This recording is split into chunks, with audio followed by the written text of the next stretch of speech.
내년 대선에 도전하는 후보들에게 포부와 핵심 정책을 직접 들어보는 시간. 오늘은 민주당 이낙연 예비 후보입니다. 어서 오십시오. 네, 안녕하세요. 네, 반갑습니다. 최근 지지율이 상승세인데 이유 뭘로 보십니까? 예, TV 토론 등으로 우리 국민들께서 후보자들을 더 잘 판단하시게 됐다. 후보자들에 대한 더 많은 정보를 얻으시게 됐다는 것이 요인이 아닐까 생각합니다. 네. 호남에서 압도적 지지 나오지 않겠느냐 뭐 이런 예측들도 있었는데 생각만큼 그렇게 높은 지지율은 아닌 것 같아요. 본인한테 원인이 있는 것인지 아니면 달라진 정치 지형 때문인지 어떤 이유로 보십니까? 네, 우선은 그 지지율 변화가 생긴 것이 극히 짧은 기간이기 때문에요. 조금 더 지켜봐야 되겠고요. 기본적으로는 과거에 김대중 대통령이나 다른 분들 같은 압도적인 지지가 없는 것은 저의 부족함 때문이기도 할 것이고요. 또 하나는 전반적으로 지역 구도가 완화되고 있는 그런 현상이 아닌가 생각합니다. 네. 경선이 이제 본선에 접어들었는데 본선 전략 있으면 이야기 좀 해주십시오. 네, 저희들의 진면목, 저희가 가지고 있는 진면목, 저의 정책 이런 것들을 국민들께 더 소상히 알려드리는 것, 그 이상의 전략이 뭐가 있겠습니까? 더 알려드리고 국민들께서 지금 이 시기의 대한민국에 어떤 리더십이 필요한가 하는 데 대해서 합리적으로 판단해 주시기를 기다리는 수밖에요. 정책 구상으로 내놓으신 얘기가 신복지 체제잖아요. 네. 근데 이게 모호하다, 잘 와닿지 않는다 이런 평가도 있는 것 같아요. 어떻습니까? 국민의 삶이 복잡하지요. 그런데 한두 마디로 해결한다고 하면 그게 가짜입니다. 우리가 1인당 3만 달러 시대를 살고 있습니다. 그런데 국민의 삶이 과연 3만 달러 수준이냐?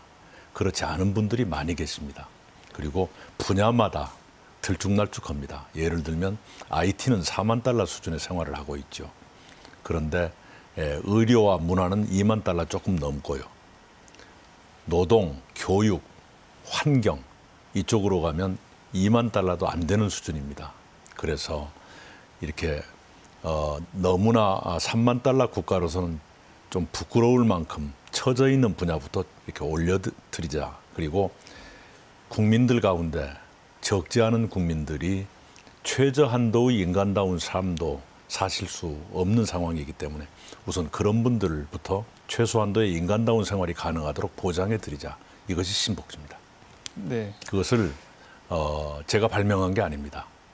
국제노동기구와 세계은행이 2015년에 국제사회에 내놨어요.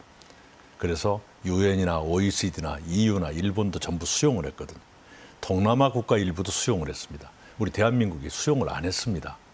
이제라도 수용을 해야 됩니다. 세계에서 8번째 가는 나라가 동남아 국가도 수용하는 것을 수용하지 않는 데서야 이건 얘기가 안 되는 것이죠. 네, 그렇게 어렵게 생각하지 마시고요. 우리가 가야 할 길을 이제라도 가야 한다. 네, 그런 취지입니다. 정권 교체 여론이 정권 재창출 여론보다 높잖아요. 네. 이유는 뭘로 보시는지 그리고 어떻게 극복하실 건지. 예. 우선 어떤 정부가 임기 말에 가까워지면 국민들이 많이 답답해하시고 좀 피로감이 있습니다. 그래서 바꿨으면 하는 것이 되지요.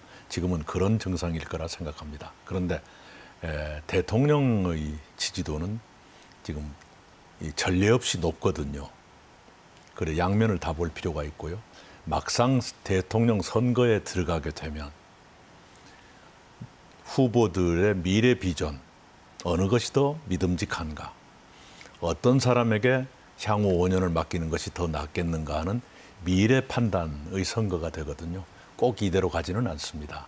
역대 선거도 보면 예컨대 김대중 대통령 정부의 마지막 1년에 좀 안 좋았었는데 그러나 대통령 선거에서는 노무현 후보가 이겼거든요.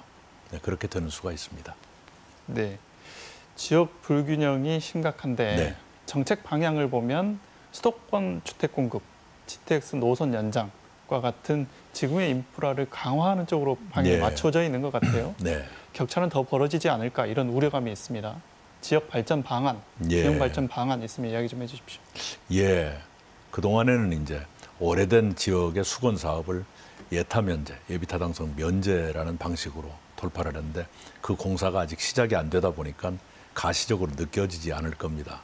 예, 그리고 이제 국가 철도망 계획에 대구 광주 간 달빛 고속철도 이것이 한번 사라졌다가 되살아났지 않습니까?